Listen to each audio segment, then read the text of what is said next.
सवाल यह था कि हुकूमत को क्या जरूरत पड़ी है कि वो तहरीक इंसाफ से बात करे। तहरीक इंसाफ इस वक्त पोजीशन ऑफ स्ट्रेंथ में नहीं है। देखिए ये बात भी अहम है, लेकिन सबसे पहले तो हमें ये देखना होगा, हमें ये जानना होगा बतौर सहाफ़ी, खासतौर पे ये हमारे लिए जानना बड़ा जरूरी है कि किसने किसको अप्रोच किया है, किसने इनिशिएट किया है। और ये जो कहते हैं ना कि हमारे यहाँ मीडिया में चीजों को बहुत गैर जरूरी हाइप क्रिएट कर दी जाती है, creating a mountain out of a mole hill, जिसको पंजाबी में कहते हैं कि जी बिल्कुल आपने हाथ छड़ दिते ने ते तुसी जरा ना बिल्कुल खंब दा कामड़ा छड़िया। तो वो वाला काम हमारे मीडिया ने किया है कि जहां पर कोई चीज थी भी नहीं, कोई ना तो फॉर्मल इनविटेशन गई मुज़ाकरात की, एक मुलाकात हुई जो कि स्पीकर के चैम्बर में हुई, असद कैसर के चैम्बर में कल हुई, और वहां पे पीटीआई के लोग गए थे अपनी अर्जी, अपनी दरखास्त लेके कि जी इमरान खान को सहूलियात कुछ मजीद दी जाए। तो वहां पर बातों बातों में जब जाहिर सियासतदान बैठे हुए हैं, जगज़ई साहब ने खुद से बात छेड़ दी कि जी आगे बढ़ने के लिए बातचीत होनी चाहिए। अब उस पे जो हुकूमत के लोग बैठे हुए थे वो ये तो नहीं कह सकते थे कि नहीं जी हम आपसे बात नहीं करते, निकल जाए कमरे से बाहर, निकल जाए आप चैम्बर से बाहर। सियासतदान है, जाहिर उन्होंने जवाब दिया कि जी हाँ बातचीत होनी चाहिए। तो इतनी सी एक रिपोर्टेडली चीज सामने आई है। अब इसमें जो आपने नुक्ता उठाया है कि पाकिस्तान तहरीक इंसाफ इस वक्त डिफेंसिव पोजीशन पे है, इस वक्त डिफेंडिंग रोल प्ले कर रही है अपना, खासतौर पे जनरल फैज हमीद की गिरफ्तारी के बाद। उसमें तो कोई पोजीशन ऑफ स्ट्रेंथ नजर नहीं आती, पाकिस्तान तहरीक इंसाफ की वो कतन बार्गेनिंग पोजीशन में नजर नहीं आती। हुकूमत क्यों करेगी मुज़ाकरात उनसे? और पीटीआई का तो एक उसूली मौकिफ है ना कि हम इस हुकूमत को नहीं मानते, ये चोर है, मैंडेट चोर है, वगैरह वगैरह, so on and so fourth. तो पीटीआई क्यों करेगी? और पीटीआई तो कह चुकी है कि हम एस्टैब्लिशमेंट के अलावा किसी से बात ही नहीं करेंगे। वो तो कहते हैं हम नून पीपल्स पार्टी से बात करने के हक में नहीं है। फिर यहाँ पर मेरा ये भी सवाल है कि जब आप एस्टैब्लिशमेंट से मुज़ाकरात करना चाहते हैं तो इमरान खान के लिए जेल में सहूलियात मांगने के लिए आप हुकूमत से रब्ता क्यों करते हैं? अगर आपको सहूलियात हुकूमत से चाहिए तो फिर मुज़ाकरात भी सियासी कुव्वतों के साथ कीजिए ना हुजूर वाला। अच्छा। और दूसरी बात यह है कि मुझे इस बात का जवाब अभी तक नहीं मिल सका साहब कि इमरान खान को जेल में कौन सी मजीद सहूलियात चाहिए, वो कौन सी ऐसी सहूलियात हैं जो उनसे छिन गई हैं या उनको दस्तयाब नहीं हैं। माशाल्लाह सब सहूलियात वो हासिल कर रहे हैं, खाना उनको अपनी मर्जी का मिलता है, रूम कूलर आपने देख लिया था, मैंने भी वो ट्वीट कर दी थी तस्वीरें, एसी पर आ गई थी तफसीलात, ये अदालत में सबमिट हुई नहीं है। चलें, ये सवाल अहम है, इस सवाल का जवाब वैसे इमरान खान ही दे सकते हैं, लेकिन मैं अमीर अब्बास साहब आपके पास आने से पहले सर एक चीज़ मैं सिर्फ मुनीब साहब से पूछना चाहता हूँ, फिर मैं चाह रहा हूँ तसल्ली से अमीर अब्बास साहब जो इसका जवाब देंगे तमाम बातों का।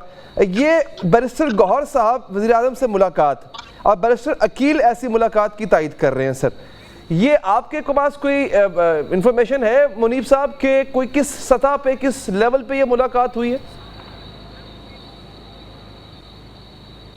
क्लैरिटी तो अभी तक नहीं मौजूद। वज़ीर आज़म से अगर इन दो शख्सियात की मुलाकात होती तो अगर बैरिस्टर अकील साहब ने, क्योंकि मैंने उनका क्लिप नहीं देखा जिसका जिक्र आप कर रहे हैं, तो अगर तो ये मुलाकात हुई है तो वो उसके बारे में भी गौहर खान साहब का व्यू तो यही है कि हम कोई जातियात के लिए नहीं गए थे, हम तो पब्लिक इशूज के लिए वज़ीर आज़म से मिलने गए थे।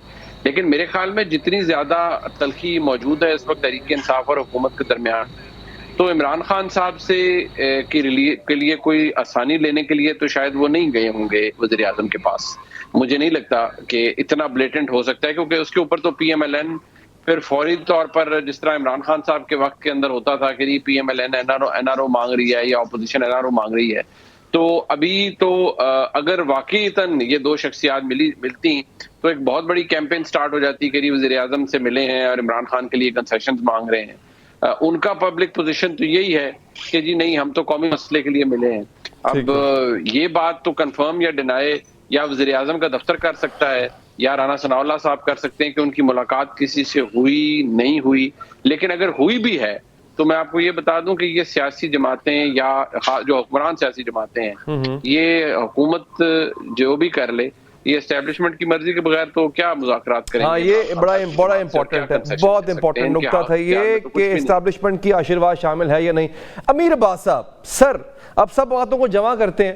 पहली बात तो ये कि क्या इमरान खान के लिए, तहरीक इंसाफ के लिए किसी भी तरह से ये बात मौजू होगी कि वो हुकूमत से मुज़ाकरात करें, इनकी सियासत पर, इनके वोट बैंक पर, इनके चाहने वालों पर क्या असर पड़ेगा? एक और जो बात अभी मुनीब साहब ने की है कि क्या ये एस्टैब्लिशमेंट के आशीर्वाद के बगैर मुमकिन है, और क्या एस्टैब्लिशमेंट राजी हो गई है इस बात पे?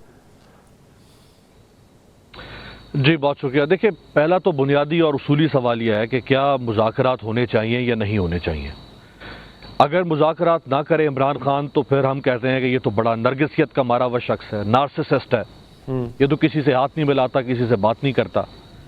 अगर वो मुज़ाकरात करने की बात करे या इशारा दे तो हम उसमें भी फिर उसके कील निकालते हैं कि ये इधर मुज़ाकरात कर रहा है, उधर कर रहा है, ये तो कहता था मैं नहीं करूँगा, ये तो कहता था मैं चोर हैं, ये डाकू हैं।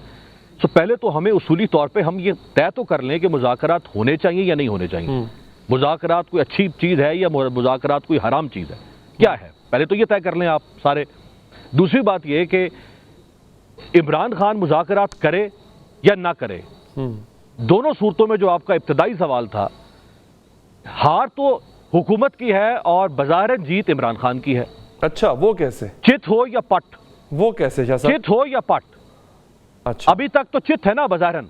हाँ ठीक है। अभी तक 2.25 साल से चित है ना कि इलेक्शन भी उसको हरवा दिया, उसको उठा के 14 महीनों से जेल में ठोका हुआ है, पार्टी उसकी तोड़ दी, तितर बितर कर दी, गद्दारी, दहशतगर्दी, बगावत, चोरी, डकैती, जिना, इद्दत विद्दत, जो दुनिया जहान का गंद था, वो जो गालिब ने कहा था कि जब कुछ ना बन सका तो मेरा दिल बना दिया, जो सारा कुछ दुनिया का गंद उठा के उसके खाते में आपने एफआईआर में डाल दिया। इसके बावजूद वो सरवाइव कर गया, उसकी पार्टी सरवाइव कर गई, उसकी पॉपुलैरिटी बरकरार है। सो ये तो वो जो झील गया इस सारे सिलसिले को, इन सारे रियासती जबर को, ये है उसकी बज़ाहिरन कामयाबी। और अगर मुज़ाकरात हो जाते हैं तो भी उसकी कामयाबी है। वो इस तरह से कि मुज़ाकरात अब पहले वाले मामलात पीछे रह गए, वो केसेस, एफआईआर, वो सारे सिलसिले पीछे। असल अब मुज़ाकरात होंगे इलेक्शन के ऊपर। 8 फरवरी 2024 को डाका कैसे पड़ा, शाम 5 बजे के बाद क्या कुछ हुआ, फॉर्म 45 और 47 अब तो पत्तन ने चीथड़े उड़ेर दिए, चीर फाड़ के रख दिया है 45-47 को। ये ऐसे अब रियासत एक भरम बनाकर बैठी है, एक्टिंग कर रही है कि सारा कुछ बड़ा कोई हमारी कोई इज्जत हमारे पल्ले रह गई। कुछ नहीं रहा, सारी दुनिया चीख रही है कि क्या हो गया। सो जब भी आप फॉर्म 45-47 के ऊपर बैठेंगे किसी निगोशिएटिंग टेबल पर, एक तरफ इमरान खान या उसके लोग होंगे, दूसरी तरफ ये हुकूमत होगी, तो कौन जीतेगा? अब इस हुकूमत के अंदर आप देख लें, शहबाज शरीफ ने ही, यानी शहबाज शरीफ ग्रुप ने ये मुज़ाकरात इनिशिएट करने की बात की, जिसमें महमूद खान अचकज़ई और राना सनाउल्लाह साहब को इधर से लाया गया। दूसरी तरफ नवाज शरीफ और मरियम नवाज मुज़ाकरात से इनकार कर चुके हैं। जो भी है इस वक्त खान साहब कमजोर पोजीशन पे है, हुकूमत क्यों इनिशिएट करना चाहेगी मुज़ाकरात? एक ऐसे आदमी से जो जेल में पड़ा हुआ है, मैंडेट उसके पास फिलहाल तो नहीं है, इन्हीं के पास है, जो भी है छीना हुआ है या असल का है वो अलहदा बहस है। देखिए, जेल में वो पड़ा है, ये समझ कर आए थे कि इक़्तिदार फूलों की सेज होगी, लेकिन जो जेल में पड़ा है उसने इक़्तिदार इनके लिए कांटों का बिस्तर बना दिया। ये ना निगल पा रहे हैं ना उगल पा रहे हैं।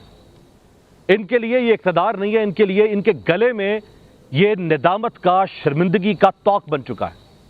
ये वो तौक गले में लेकर फिर रहे हैं।